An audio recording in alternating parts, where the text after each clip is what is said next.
Well, today's podcast is all about this young man, lyricist. We're going to go nose to nose, toe to toe and head to head. Let's go and find out what it's all about.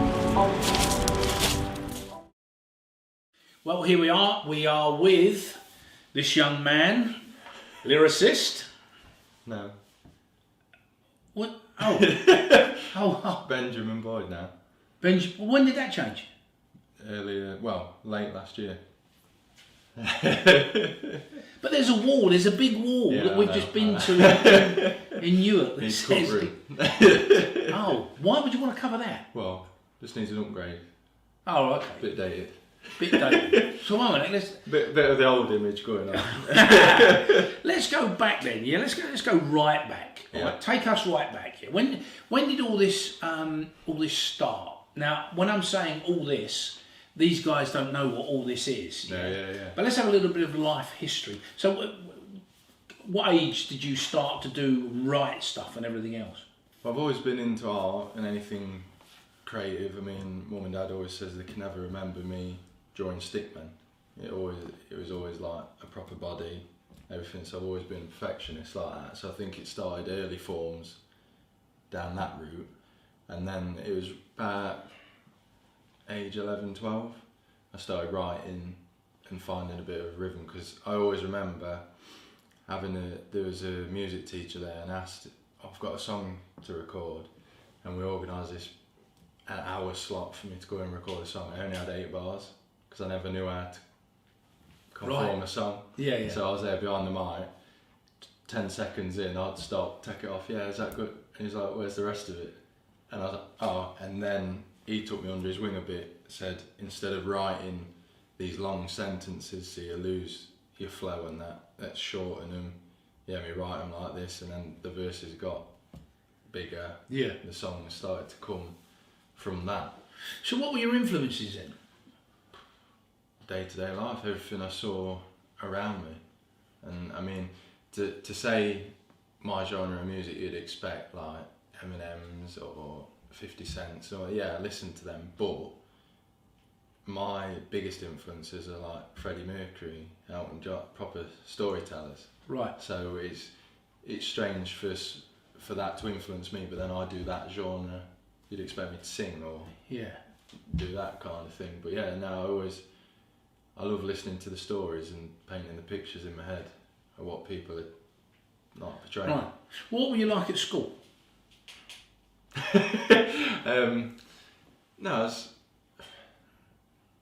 I think that the best way to describe it, I don't think school knew how to handle someone creative, because I'd get frustrated because it's so academic. If you can't sit here, write, yes sir, no sir kind of thing, and I was all the time wanting to write about this or draw about that or perform something or do something. It was very, back then nowadays it's more creativeness, let's encourage it, but back then it was a bit more, let's just put a lid on it and let's just save that for that lesson or that. So how did you get round it?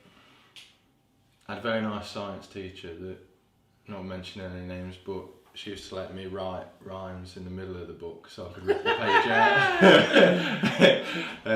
I always remember her walking over and I'd quickly flick back to the work and she'd flick it back to the rhyme to read that. Oh really? Yeah, and then say, very good. Oh, bless. Yeah, so I had support like that in avenues around it, and it weren't till probably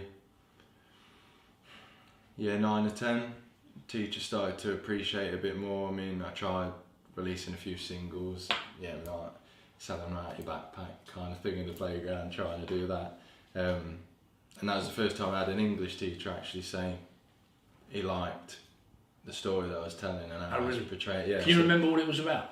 No. You can't remember your first... What is wrong? I know.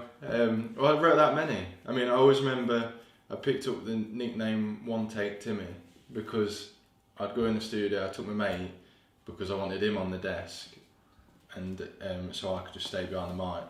And there was one night where we rattled through 12 songs in 1 hour, and I'd have my book and I'd record it, and then I'd look, I always remember his face, I looked at him and I said, right, I said, does that sound alright? He's like, yeah.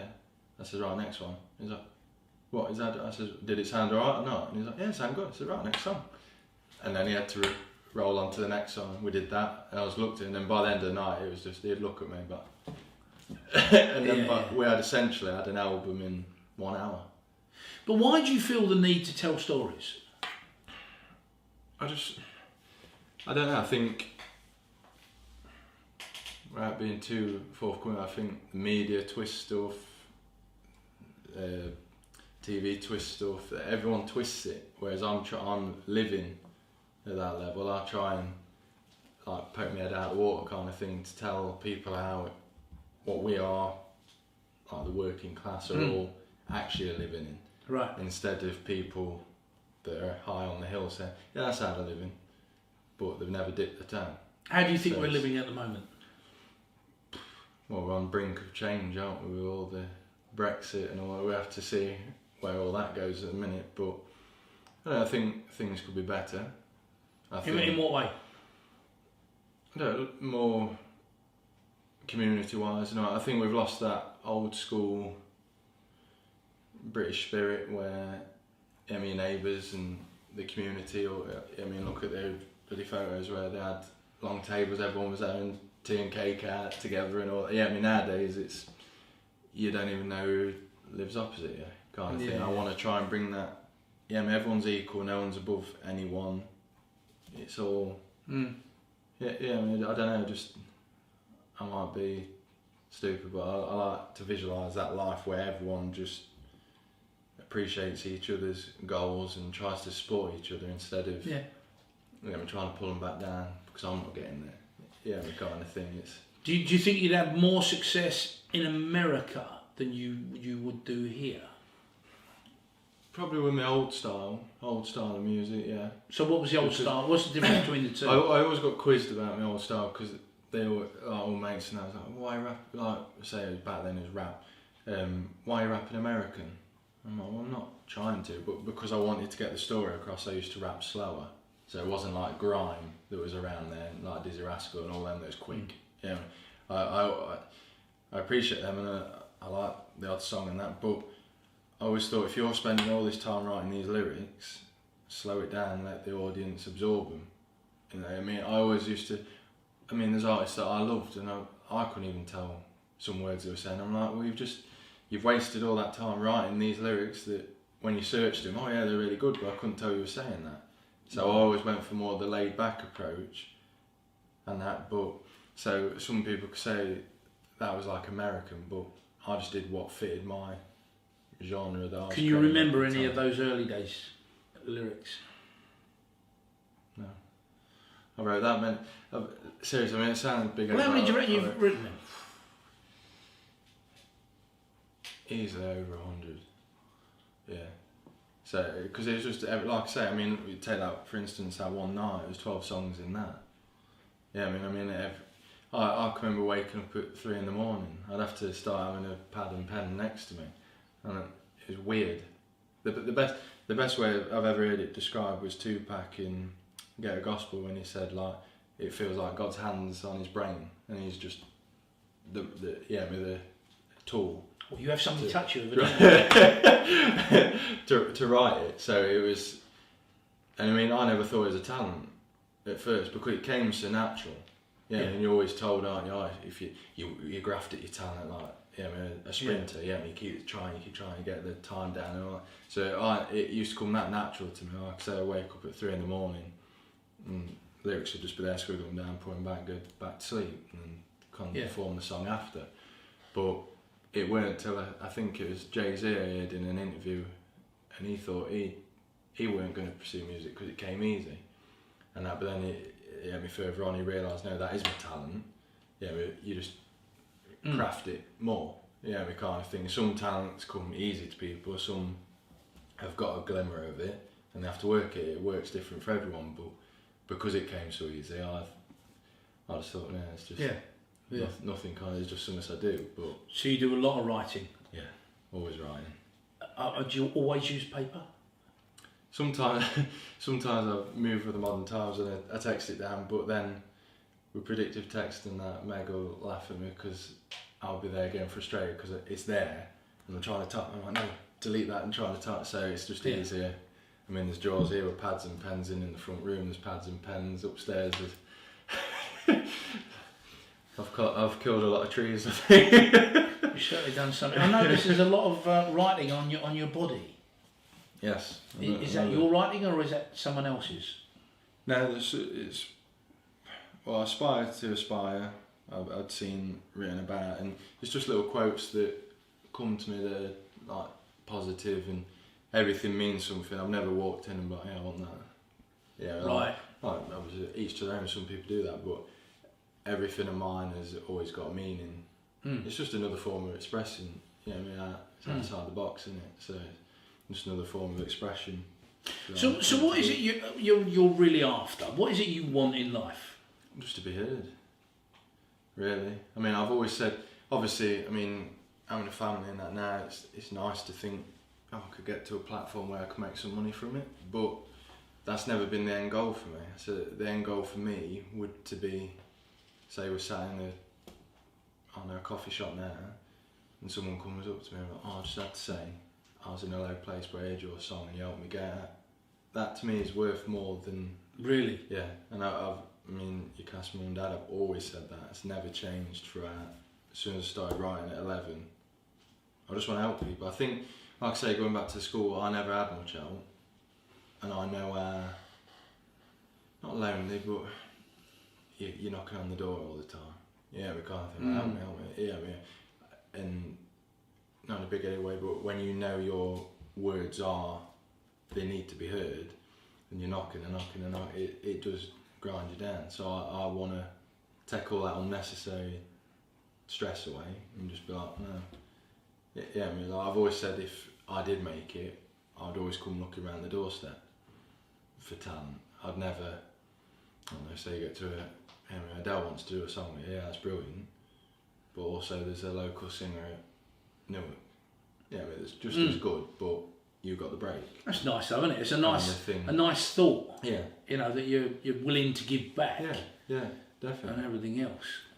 And I think, like I said, I think it's just because I know how hard it is to be grafting and grafting and grafting, and some people haven't got the broad shoulders I've got, so they'll probably give it in.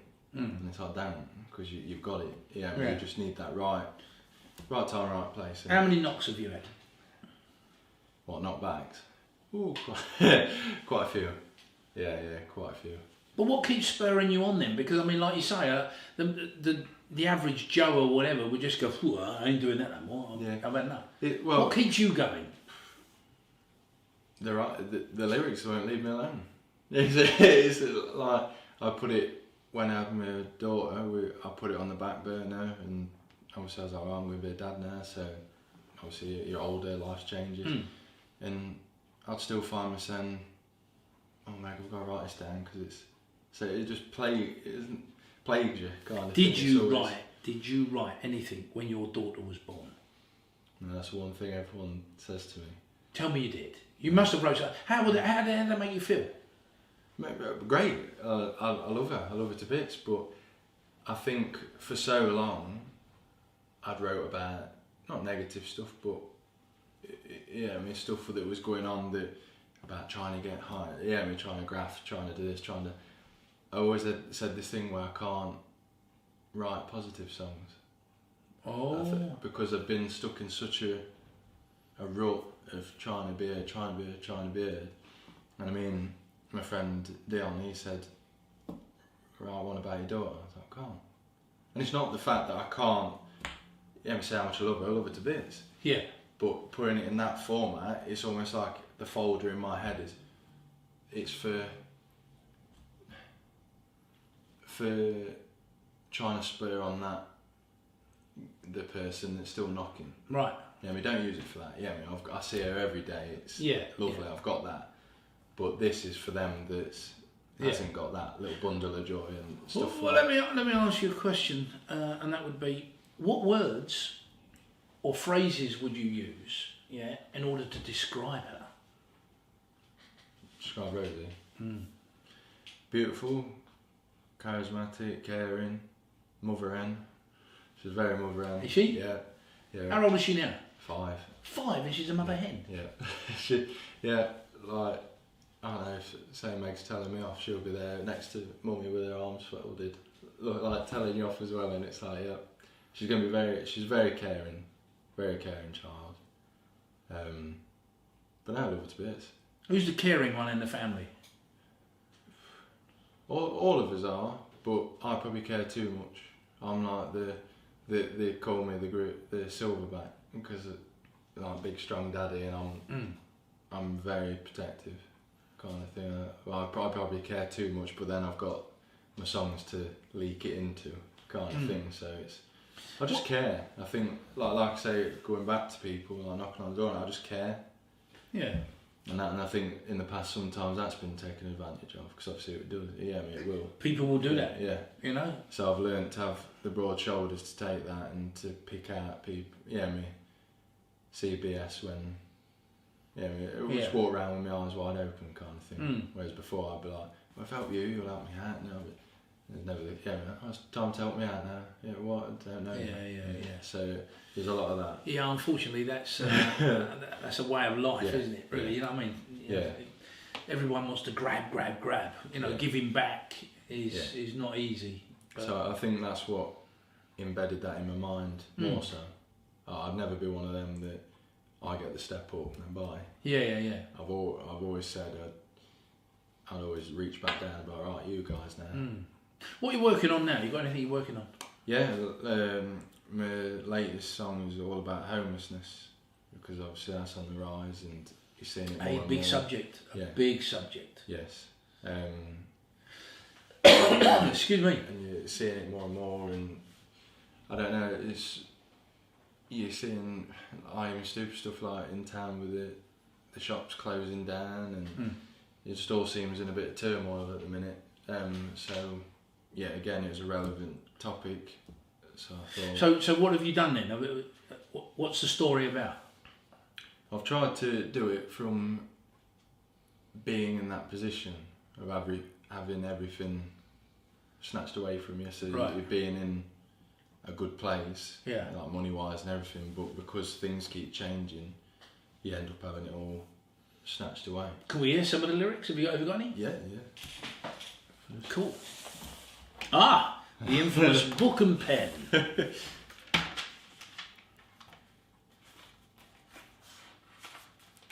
You're flicking through there, you've got enough in there. Yeah. This will sound like it's just. Page after page after page. It's ridiculous.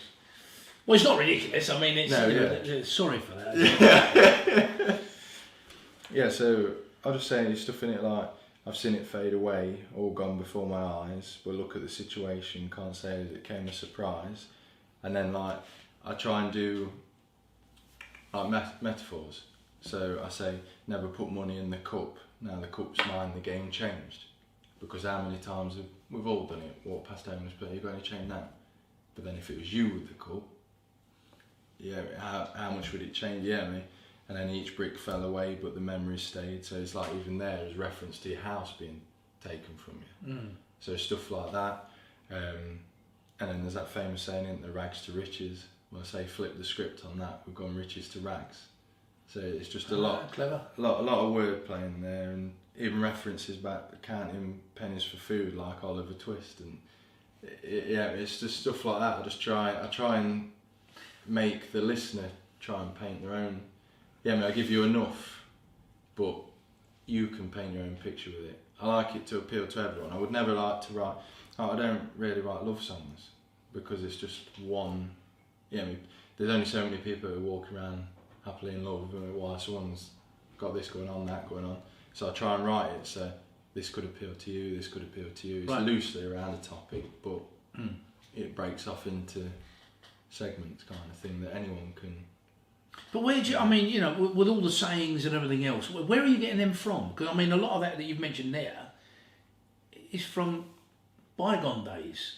So how have you picked them up? I love my vintage, I love 1920s, like even to the 60s and stuff like that. And you ask anyone, I was born in the wrong era. I don't really like the modern technologies and stuff like this. So what era would you love to have been born in? Well, I know I'm not naive. I know obviously the 1920s it's not what they paint on telly, yeah, I mean, kind of thing. It was for certain people that had money and that, but I think it'd have been cool to be around in the 60s, where it started to, they say the swinging 60s, don't they? And it's changed, and I just love the pride of appearance. Yeah, I mean. Well, that's very apparent, isn't it? I mean, no, I mean you do. I mean, you look very smart. I mean, you're well manicured and everything else, aren't you? I'm not so sure about the time. But yeah, so I mean, I always say that old quote that I grew up around proper men and proper women that, like my mum, she's like, as the Italians would say, the mama. Yeah, I mean, like, she's a rock of the family.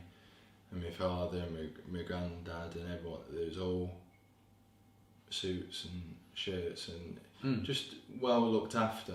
Yeah, I mean, kind of thing. I think we have lost sight of that.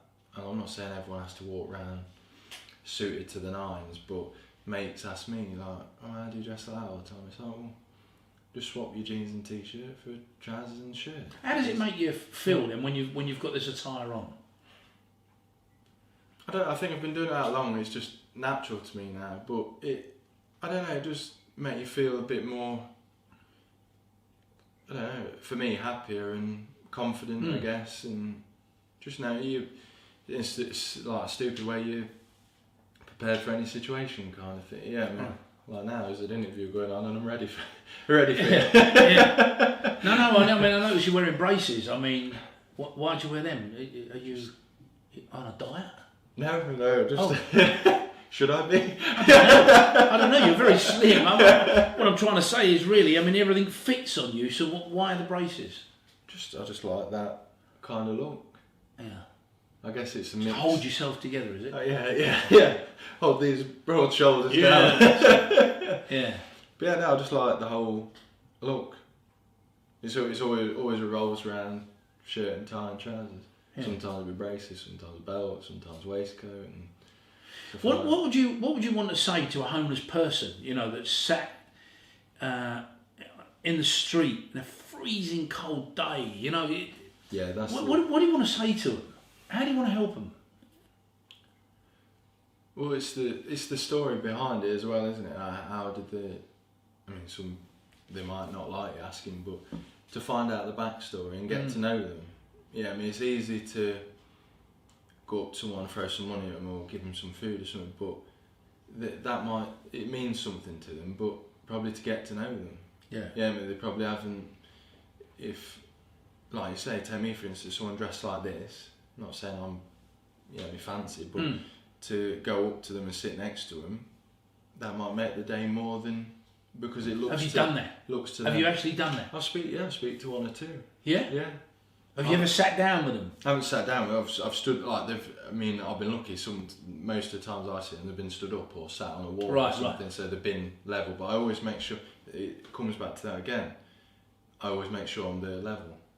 Yeah, I mean, even if I'm talking to someone like now, right? Yeah, if you were stood up, I'd stand up. I mean, or if you sat down, I'll come and sit down. And I hate that where, I don't know, like you see people posing, don't you, on like social media, like giving money, and they're over them, and it's like, yeah, you've still got that characteristic of I am giving. Right, so it's a status symbol. Yeah. And I think you need to, I should say, it's go down to their level, and I mean, through no fault of their own, but get to know them. Yeah. Probably just give them, if anything, time. Give them your time, and that might make the day more than. Yeah, I mean, obviously give them a bit of food, bless them, or I mean, an extra jacket or something, or just try and help out however you can. But if you could set 5 minutes to one side for them, I think that might just give them a bit of hope. It's very commendable. That something might change for them, and So let me ask you with regards back to the poem, or the lyrics, whatever you got here.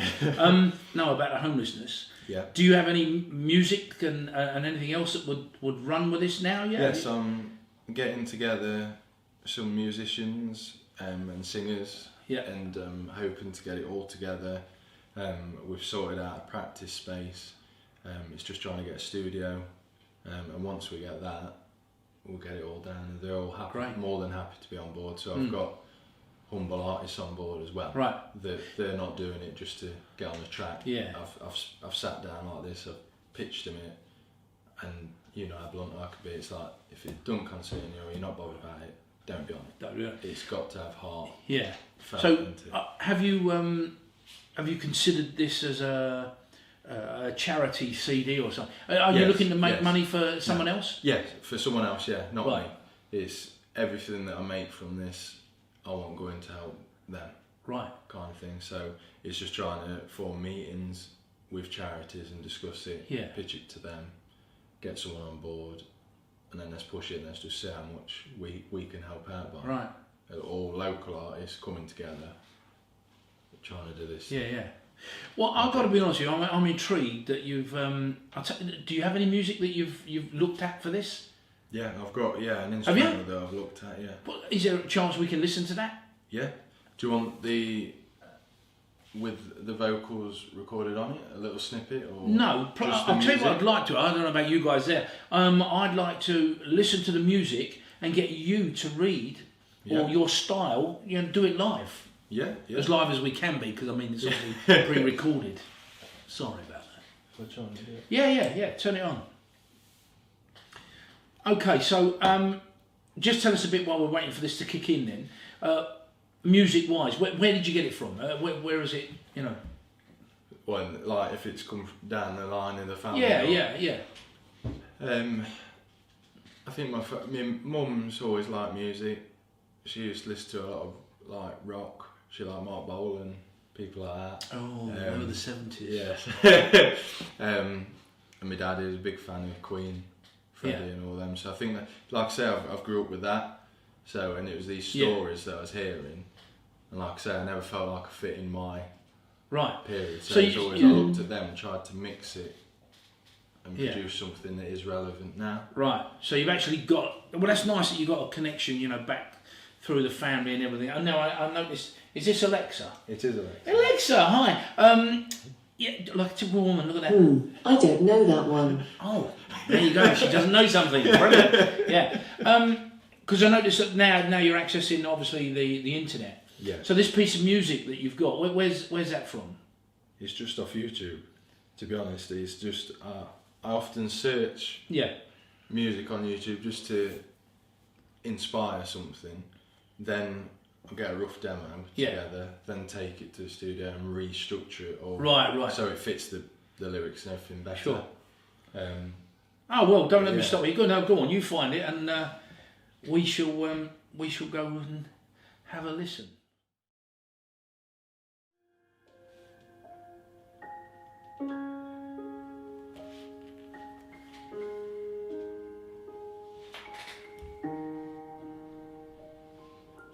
I've seen it all fade away, all gone before my eyes. Look at the situation, I can't say it was a surprise. I never put money in the cup, but now it's mine, the game changed. And each brick fell away, but the memory still stayed. I swapped warmth for the cold, through no choice of my own. My body now soulless, a voice with no tone. So it's like that kind of style that I like it. creating. I like it. It's I think. more poetry almost, so Yeah. I guess you could say. Yeah. Yeah, I think the thing that I like about that is that it's got that soft melody behind it. Yes, yes. We can, as you rightfully mentioned before, we can actually hear those lyrics. Yes. We can we can understand that story Yeah. rather than it being in rap format and this and that and everything else. Yeah, I mean, I always try. I mean, I've wrote songs where I try and sing. It doesn't always work out. Because but you're not a good singer, Not. I can just about make it, but it's not. right? It's not.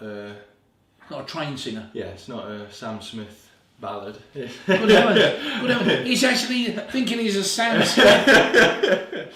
It's and then I've tried rap format and stuff like that, but I feel like, especially now, it needs to be more spoken. Like I always vision like this setup. Yeah. So I'll set the mic up here, like I'm sat opposite someone, like I'm talking, like I say, I'm giving 5 minutes to the homeless. Right, well let's record it that way.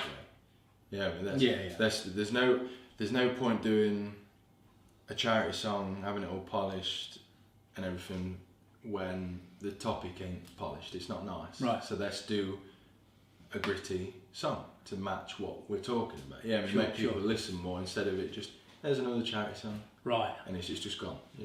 Let's make it sound different. Let's have all the quirks. Like if we record it, I want like the amp being plugged in, all the roughness that goes on. Sure. Because that's the mental state of probably some of these, yeah, with the homeless and that, Yeah. they're probably questioning what's happened, and it's not glitz and glam, so why would you record a song in that format? Yeah, I mean, I try and get as close as I can, and then it makes your music different, because then the next song ain't going to be bad, so that could be a polished song, so then your listeners are always getting something different. It's not, oh, it's a one-trick pony, it's going to, it's going to be like that format again, because on the next song I'll probably want to dance, so I probably won't be sat. I mean, I'll probably want to be up jumping around dancing, so it's just trying to keep everything fresh and different, but still relevant, really trying to channel into that feeling that you're going through. Well, let's hope that you can actually get this off the ground. I mean, it's a great idea, you know, for homelessness. It's big news at the moment, and, you know, we do need to do something, and I agree with you there. And hopefully this is going to be the way forward. Yes, fingers we'll crossed. do that.